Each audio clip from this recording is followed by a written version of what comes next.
Honestly, I think confidence is such a key element, and oftentimes people undervalue it. But I think about it this way.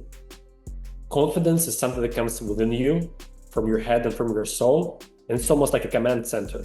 Despite how good you are, how skilled you are, if you don't have confidence here and you cannot control what you do, all your talent can go to waste. Famous, how could I stop now? Gotta skip some sleep and put the clock down. Brother left the earth, so now I'm working around the clock to do the things he should have got now.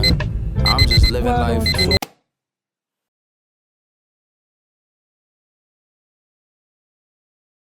I was reading this article earlier today, or when I was doing my research for this, and it said that you didn't touch a pair of skates until 11 years old, and then you ended up in the OHL at 17. Walk me through your journey of how you went from not even being a hockey player young to now, or to being an OHL player by the time you're 17.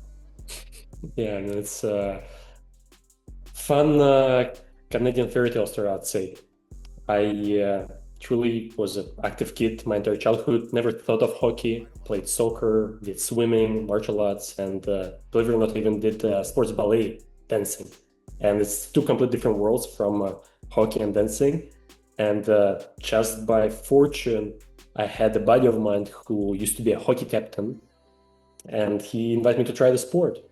I had nothing to lose. I took someone's gear, experimented a bit, and that was it. I fell in love with the sport. For 1 year in Russia, everyone was like, kid, it's too late. Don't bother starting. We've been skating since 3 years old, and no one really believed in me. But there was a coach that honestly changed my entire life. He told me that, kid, if you love something, don't worry. You can even teach a bear how to skate. And at that moment was like, I'm like, wow. I believed in myself. And again, honestly, my entire career was, I guess I was at the right time, in the right place. Mm-hmm. A Canadian coach visited Moscow in 2011, recruiting older boys to invite to Canada for his hockey team. And just accidentally happened that his showcase was right after my practice. And once I walked by with a hockey bag, he's like, you? He's like, are you a hockey player? I'm like, yeah. He's like, come skate with us. And man, that I will remember this practice till the end of my days. 5 minutes in, he looks at me and he's like, Seva, you're such a terrible skater. Why do you even play hockey? And I'm a young 11-year-old kid. I'm like, I don't know. I just love the sport. Right. He's like, if you really like hockey and you're passionate about it, I'll teach you how to play. He's like, come to Canada. And for me, it was like a life-changing opportunity. I'm like, Right. 11 years old, but no one believed in me. I got invited to play in Canada, and I talked with my parents. They made a huge sacrifice, and they sent me here by myself. And that coach was Al Raymond, and he did not lie. In 2 weeks, he taught me more than 1 year in Russia. Once I got back, I was one of the top players in my team. And then it became clear to our family that Canada is the hockey country. And if I really want to pursue my NHL dream, that's the place to go. And I moved here, played here minor league in Ottawa, and then within 5 years of a lot of work, training, discipline, I was fortunate to get drafted to Ottawa 67s. Didn't expect that. That was on my radar. But just Right. one moment, I got the phone call like, hey, you're drafted. Please show up at training camp. And yeah, I guess that's the hockey journey in the 5 minutes. But yeah, going from Russia and Moscow to Canada at such a young age, explain that adjustment. How much of a culture shock was it in terms of like that skill gap between, or if there even was a skill gap between Russia and Canada in terms of hockey, and then also off the ice, like how was it just like adapting to the new school system, the new culture that came with living in North America? You know, I think Canada is a great country, which is very diverse. It has so many different cultures, and people here are very open, and as well as they have so much empathy for newcomers and immigrants. And I moved to Canada when I was 12 years old. So it wasn't that like, I changed my entire life. So it was pretty easy to adjust and blend in. But the way people treated me was special. I still remember to this day when I showed up the first day in school and people were like, oh yeah, you're from a different country. And everyone wanted to be my friend. I was like, wow, like I'm popular. And that was amazing. I mean, people in Canada are very, very kind. For sure. And then on the ice, though, was it same old hockey? Like there was not much of an adjustment? And funny enough, I didn't have so much hockey background behind in Russia.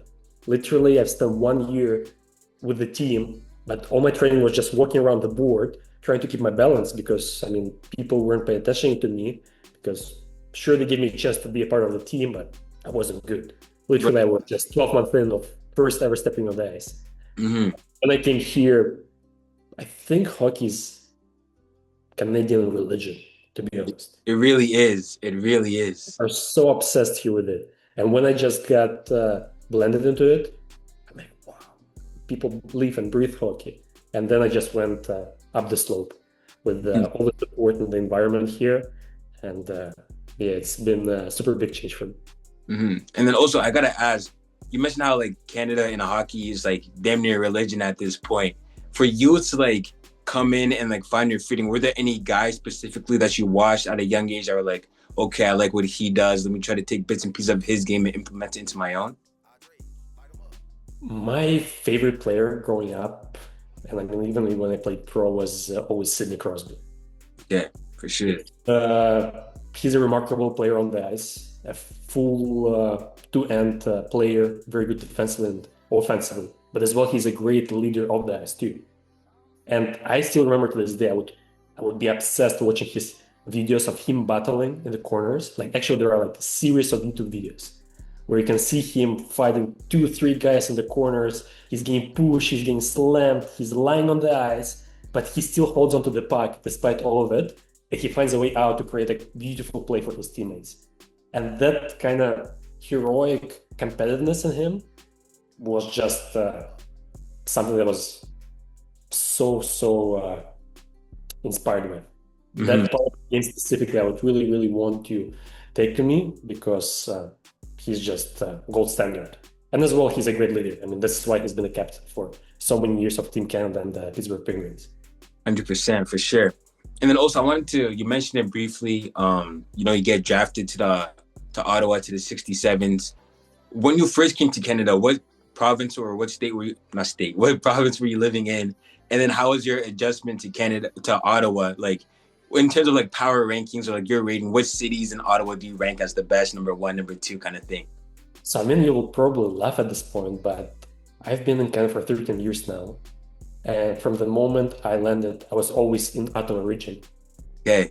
13 years, I have not left Ottawa. I've been all around it. With my junior years, when I played for 67s, I had the chance to travel all across Ontario. So I've seen many different cities, so I can compare Ottawa to them.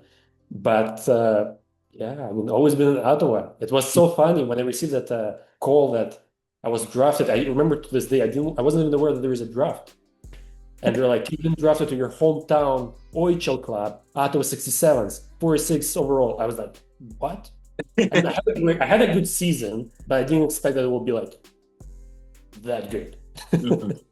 I hear you. And also, like, I have a football background, and most of those who watch my videos are like football players, but quickly explain to them how like the OHL draft process works. Like, I have a cousin who plays in the OHL right now, so I know a little bit about it, where it's like you play like AAA hockey, and then if you have a good enough season, you end up getting that call from the OHL. But for those who don't understand, can you like go in depth about it a bit more, please?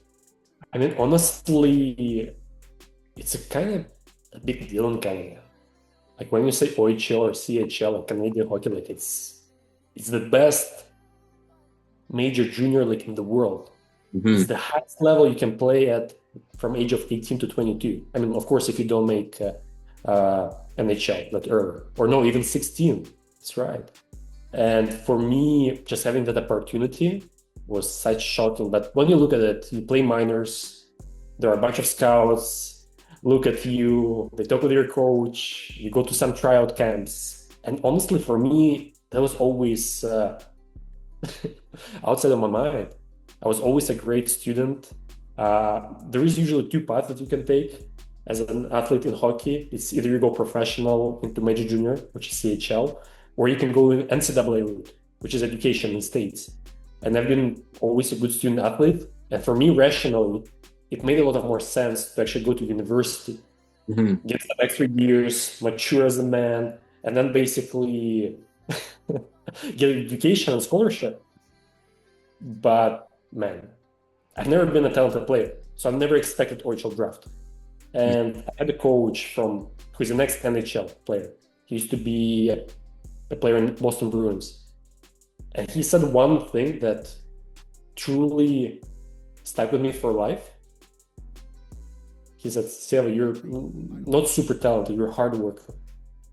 And expression he mentioned was always earned, never given.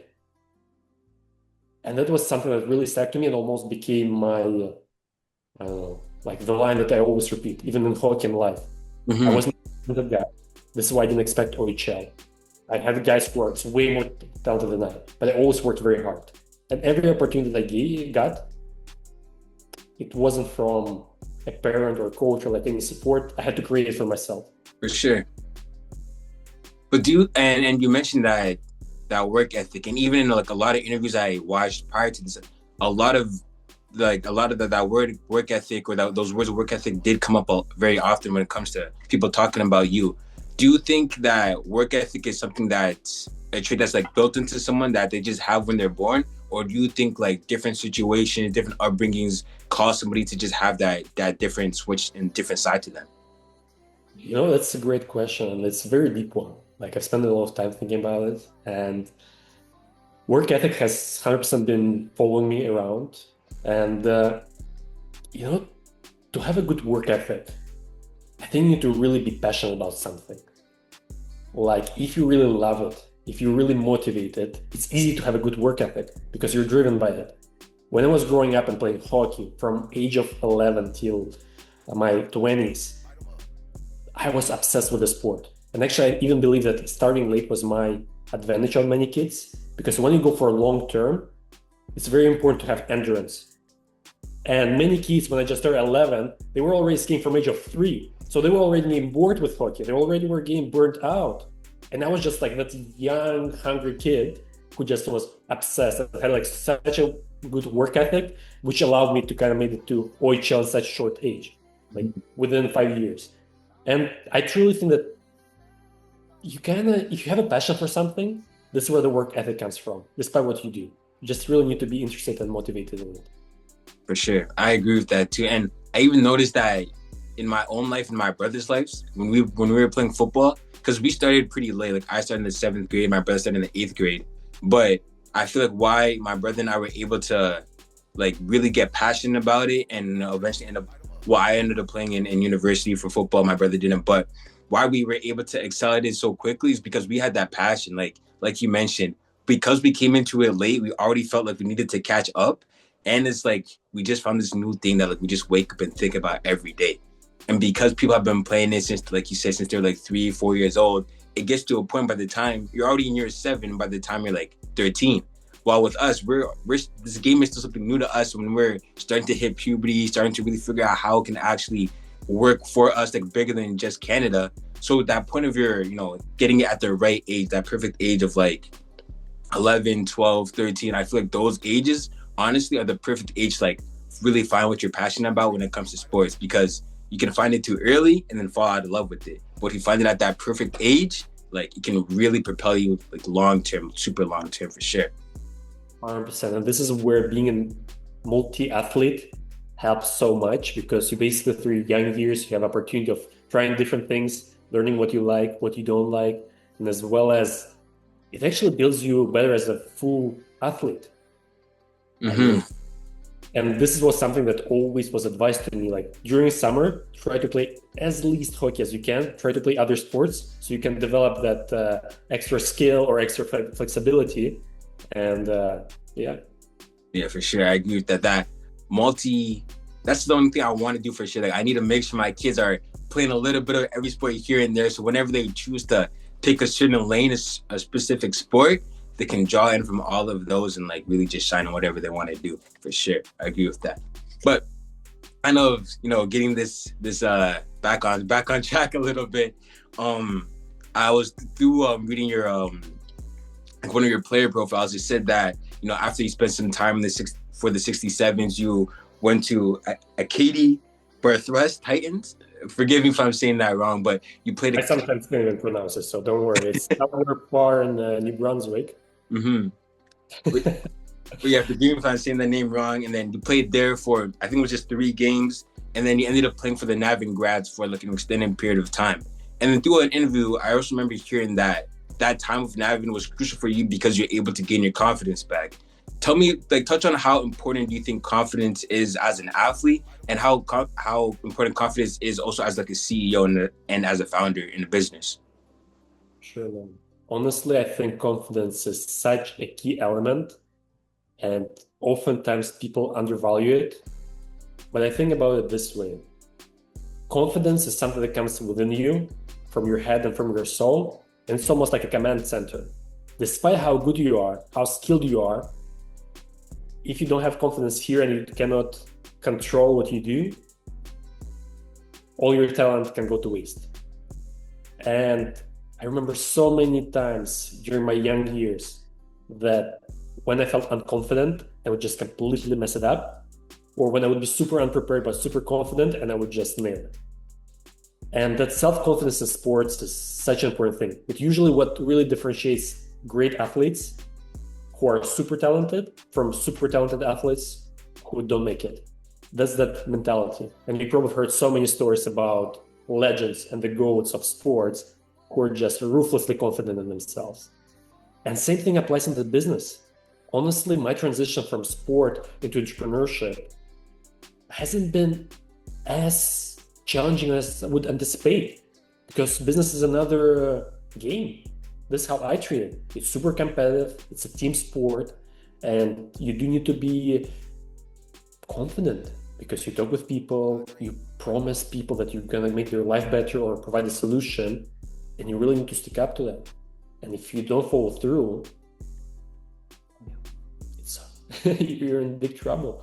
So confidence is crucial.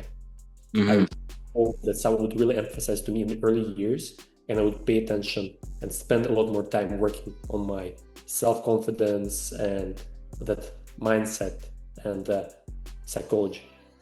For sure. And you touched on it like a bit when you were speaking there, but that transition from an athlete, a high-performing athlete, to a quote-unquote regular person. You mentioned how it wasn't that difficult for you, but kind of like dive deeper into that. Just like explain that transition from an athlete to like a regular person. How was that for you? Man, I do remember still. So it was COVID years. I had to end my career due to several injuries, but as well, COVID hit at the same time, and there was no hockey. And there was a day when I had to realize, I'm like, wow, like, what am I going to do with my life? And it actually took me a few months, and it wasn't easy. It was very hard mentally. And now as I look back to it, I wish someone would tell me earlier that, kid, hockey and your career is not the entire life. It's not the entire universe. Because when you're a professional athlete, you're just living in the future, in that little bubble that you're a professional athlete. You think so much of yourself, and you think that it's gonna happen, like, and you will have your life as an athlete till your ending days. Actually, sports career is not that long. I mean, you're lucky if you have it till you're like mid-30s. Right. Yeah, I would say, I mean, I don't think that I became like a regular person, because an 11 entrepreneur is a whole different game, and has their own merry-go-rounds. So from high pressure sport into business was kind of leveled transition, but man, it wasn't easy. Luckily, I had my father support me during those days. And when I was trying to really come over the fact that I won't be a professional athlete, he told me one thing that really stuck with me. He's like, son, he's like, don't worry. Why worry about being a hockey player if you can be a hockey team owner? True. Very good point. That really inspired me. Mm-hmm. I'm like, hell yes. And that's a crazy thing that you mentioned that, because I remember when my brother stopped playing football, we used to just have like hour-long conversation about like what we want our lives to look like long-term. And my brother told me, he was like, now that I've gotten older, I've realized the guy in the suit lives a better lifestyle than the guy in the uniform. And when he said that to me, it opened my eyes. I was like, if you really think about it, it's so true, because the guy in the suit is able to make probably, I'm not sure, but maybe even more money than the player, but he's able to do it in a low-key way where doesn't have to deal with the spotlight, the crazy attention, all that kind of stuff. He can still be there for his family. He can still provide for his family, do all of that, but he just isn't playing anymore. And he's been able to capitalize on his intelligence while still being around something that he loves. So that point of like the guy in the suit kind of lives a better life than the guy in the uniform. I want to say, well, of course we all would want to be that guy in the uniform, maybe just another day, but that guy in the suit though, his lifestyle really isn't. It's not that bad. And I don't think it's as bad as young athletes are told that it is, if that makes sense. Yeah, I mean, you can wear suits for different careers. So that would be a fairly bold statement. But definitely, if you're a team owner, I think you have a pretty good life. You've done something good in your career over years. Yeah. Professional athletes, I have so much respect for them. And as I went through the journey, and I had so much players who are super talented who played with me, and I played with them, and they're still doing it. Like, I was fortunate when I played in Ottawa 67s. I had about 16 teammates who are now playing pro either in KHL or NHL, and they're having a remarkable careers. And I know what they go through every single year. And you look at them on TV and you think, oh yeah, they're playing in the show, but how much work is put into it behind the scenes? I'm not sure I would want that life. I know how hard it is. I respect it a lot, but I think transitioning into business was something that I'm very fortunate about. Maybe it wasn't meant to be for me, to be an athlete. But being able to have your head functioning and basically making sure while you're a professional athlete, you go to school, you keep up your grades, is super important. And that was something that my parents always told me. It was a non-negotiable in our family. They're like, you can put all your life into hockey and be a professional athlete, but the career can come and go. But your brain and your knowledge is something that will stick with you for life. So it was always an emphasis of being a good student athlete for me. And basically, there was a non-negotiable. I had to have my grades up. Otherwise, I could not play hockey. That was even a rule at my high school. It was a school hockey life. This was like the mandate for them. And education is super important to be able to transition. 100%. Agreed. For sure. Agreed. And I want to kind of touch into Dreamlinked now. How did you come up with that idea? How did you take that idea from just an idea into something that's actually a business today? Dreaming was something that I always dreamed about while I was in college. I went, once I finished my career in hockey, I went into business management entrepreneurship program. And I'm the kid with hundreds of business ideas.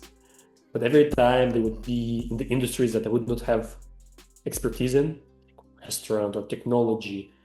And I'm like, damn it. I'm like, I wish I would find co-founders or teammates that could actually help me build this business.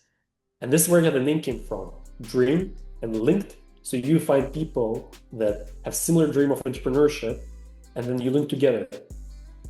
And I started the project out of college, trying to connect students from different faculties to find their co-founders and build projects they're passionate about, and then slowly turned into a whole software that supports startup incubators and innovation regions and helps those organizations to support tens and hundreds of entrepreneurs, as well as support the national economy development and innovation and entrepreneurship.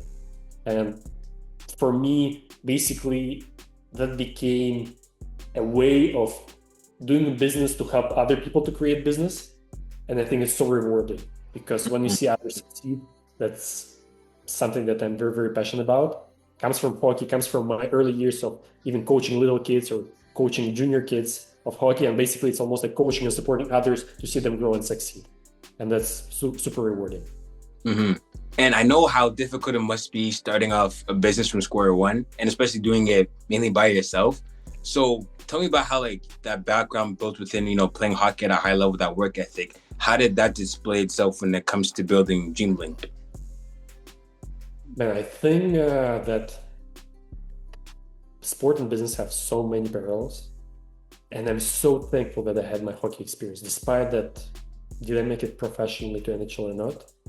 The lessons that I learned through all those years have all been transitioned into my business life. The discipline, the work ethic, the teamwork, basically that desire to achieve your goal and be able to compete with others.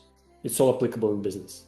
And this is why I think we see so many athletes actually having a pretty solid careers in entrepreneurship. And yeah, that's been the main transition, and very early. For sure. And then you've worked with, with some partnerships, finances, and operations teams.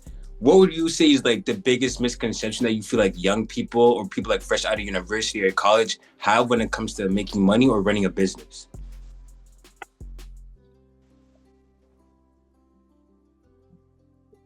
That's a great one. I think that youth and early stage professionals do really undervalue the opportunity that they might get at any workplace, and they underestimate the potential of the career growth. When you look at any career pursue, it's you don't know what's going to happen. But if you take action, you get yourself in the right spot and you get yourself out there, this is where opportunity comes. There is a very funny saying in my culture that the dollar doesn't fly under the sitting butt. If you sit still, nothing's going to happen. And you just need to be out there working. I hear you. Being in action, being in motion is better than not doing anything. 100%, for sure. And when it comes to like running a business, how do you balance like a reasonable risk and then like an irresponsible risk? Like, do you have any personal stories of like taking that irresponsible risk and it worked out, or were you like mainly playing it safe throughout the early stages? I remember taking the risk in my hockey years, because once I got drafted, I had a huge decision to make. Do I go play in OHL professional and lose my eligibility to go to college? Or do I pass on that opportunity? Do I pass on that phone call and make a step back and continue playing juniors and then going into university? And I remember it was a week of sleepless nights. Just didn't know what to do, because on one hand, it's a rational decision.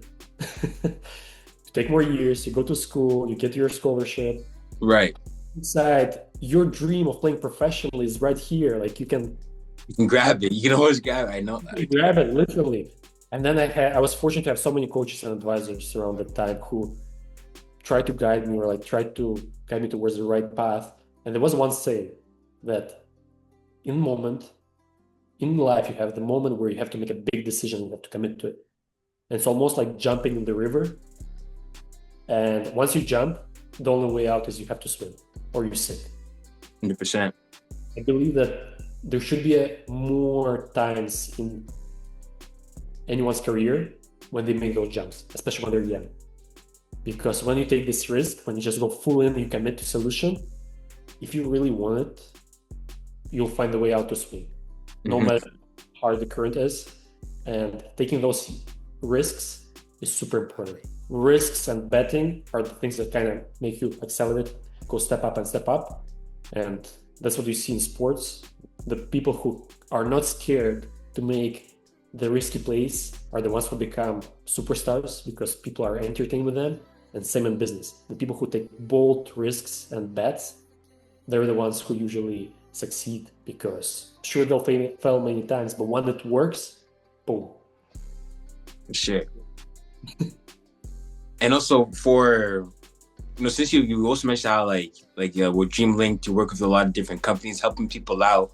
What do you think separates those companies that are able to, start small and then become big long term from those who just they get the advice from you guys, but for one reason or another, they don't end up blowing up to what you would have expected? What do you think is their differentiating factor?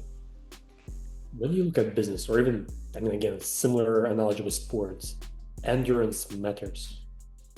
You having that fuel in yourself to go for long is what often makes such a big difference. And as well, people, your team. Because if you don't have the right team, if you don't have the chemistry, this is where usually businesses fail. 60% of startups fail because of co-founder disputes, or that someone quits and doesn't hold long enough. And I believe that we live in the world of humans, where people interact with each other, where they have relationships, and people connection and team is the most important. For me, I've learned that when I was playing professional sports, having your team, having chemistry, having strategies, being on the same page is so crucial. And then if you guys are on the same page and you're really motivated by the same outcome, despite how hard it gets, you'll always bounce back. You'll make it through. But I find early entrepreneurs often are not ready for all the merry-go-rounds and all the ups and downs of business, because business is a whole different test. You have good days, you have bad days, and basically team and endurance is something that really differentiates successful long-term businesses from swaps. And I gotta ask, for myself personally, I've also talked about this to my friends who also like just recently stopped playing sports. Sports has been like such a important part in our lives, and I feel like sports, like, it can relate to so many different areas, just as you're talking, sports can relate to business so easily, right? For those who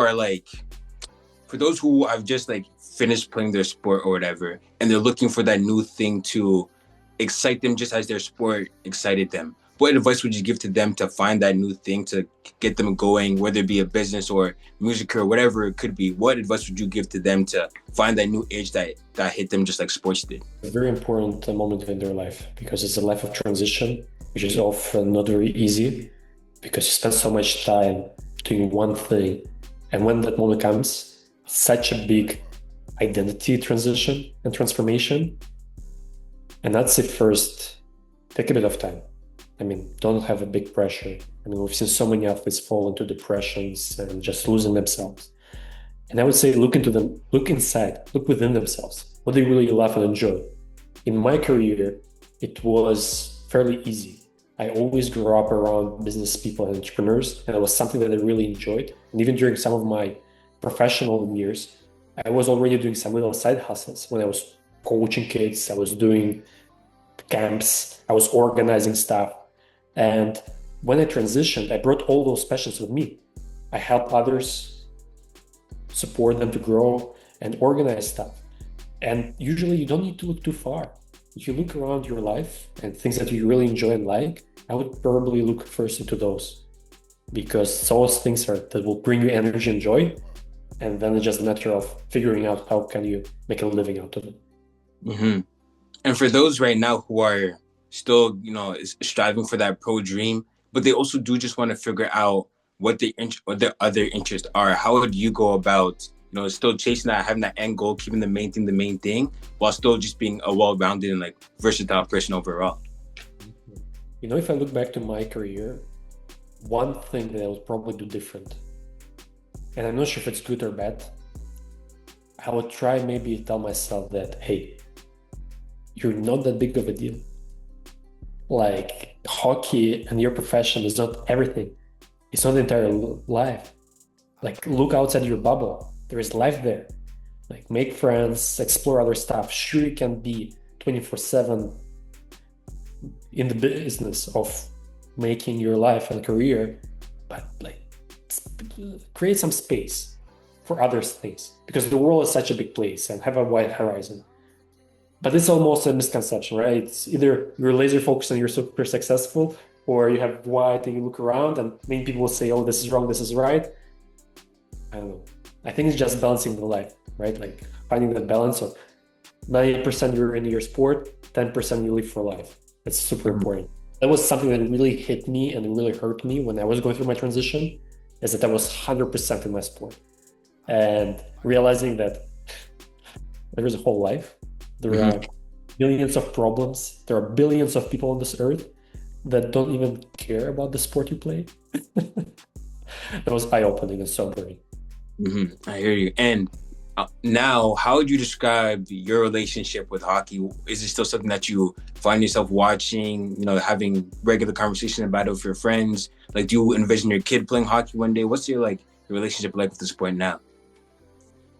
Funny enough, the moment I stopped playing, I haven't touched my hockey bag for almost 2.5 years. I'm not sure what it was. Maybe I just got fed up with the sport so much and was trying to. But then almost instantly, I fell in love with entrepreneurship, and that became my game. And I just put all my time, all my chips on it, and hockey became almost like a distraction. I hear you. Get Stanley Cup final game, but that's pretty much it. And maybe I see highlights, and many people find it surprising. They're like, "Oh yeah, like it was your passion." I'm like, "Yeah, but my life changed." And I guess I could have played more. I play around when someone invites me to have fun, or Right. but I'm not fully involved in like sports. I hear you. And did you find it difficult, like socially, maybe like continuing to click with like your past teammates? Once you took that step away from hockey, like explain how it was socially, even just like building new friends outside of your sport. Because when I look at myself, it's like I never needed to worry about making new friends or anything like that because I had the football team. I had a new season coming up. I'm just naturally going to make friends. But once that thing is removed from me, now it's like, oh, okay, I need to work on my outgoing skills a little bit more. Start shaking hands a little bit more. But yeah, tell me about how like that social aspect was once you left the sport behind. Yeah, that's probably would be something that I would tell myself: stay friends with your team. Hockey or any other professional sport, you rotate so much, you always are surrounded by people, but when the moment comes and you guys are all in different places, different teams or different stages of life, and you lose those connections. And for me, I was heads down for 8 years playing professional sport. And when the hockey was over, I looked around at the business world and I was like, I have to start from ground zero. Like, Right. don't know anyone. I have no idea what I'm doing. I'm like, what do I do? And now it's been 5 years since I retired hockey. I actually reach out to some of my hockey friends who I used to play with, and now all of them are in different stages of career. Some of them already have families, some of them have babies, and it's so fun to reconnect with them. And one thing I would really, really emphasize to any young athlete is that don't take team sport for granted. Stay in touch. Try to keep those relationships and friendships, because the experience you get through your sports years, the battles that you go through with your peers, with your brothers, the wins and the losses, is something special that you will look back to when you get older. And the chemistry that you had with those people is something special. It's like battlefield stories, and you'll always enjoy talking about them. 100% agreed. I still find myself talking to like my friends about like teams that we played on back during like COVID, stuff like that. Even on the bus today, I was thinking about, what would have happened if I didn't have one of my COVID years gone away from me. So I was like, but no, I do agree with you 100%. Like keeping in contact with those teammates, those ones that you have those bonds with, can definitely, those are lifelong bonds that can really last long after football is done or long after your sports is done. But just got to nurture it. Just like anything in life, got to water that seed for sure. Last question will be just, you've touched on it a lot over today, and I really do appreciate, and I gained a lot of insight from what you're saying. But overall, if you had to give one word of advice to your younger self, just what would it be? I would say that usually in the moment, the problems seem a lot bigger than they are, and don't take them so closely, because usually once you scope out, they're little and they look a lot less than what they are. And don't underestimate opportunities, because you never know where they can take you. Usually we really underestimate it. So take those shots, take those risks, be brave, get out there, because you never know where it can take you. And probably another piece that I would really emphasize to myself is make a bet on people, because people who are around you, will it be a life partner or business partner or even your friends, have such a big impact on you. And it's your team. It's your team for life. So make sure that once you find good people, you really value them, you treat them well, and try to stay close with them as much as you can. 100%. Seva, thank you so much for taking this time. I really do appreciate all of your advice, everything that you said. This was honestly, I think this was maybe one of my best interviews so far. I really do appreciate all the insight and everything that you said today. I really do appreciate it. Thank you. My big pleasure, and what you're doing is great. I wish you best of luck in your career in the sports, in profession, and keep going. Yo, fam, you know JSA?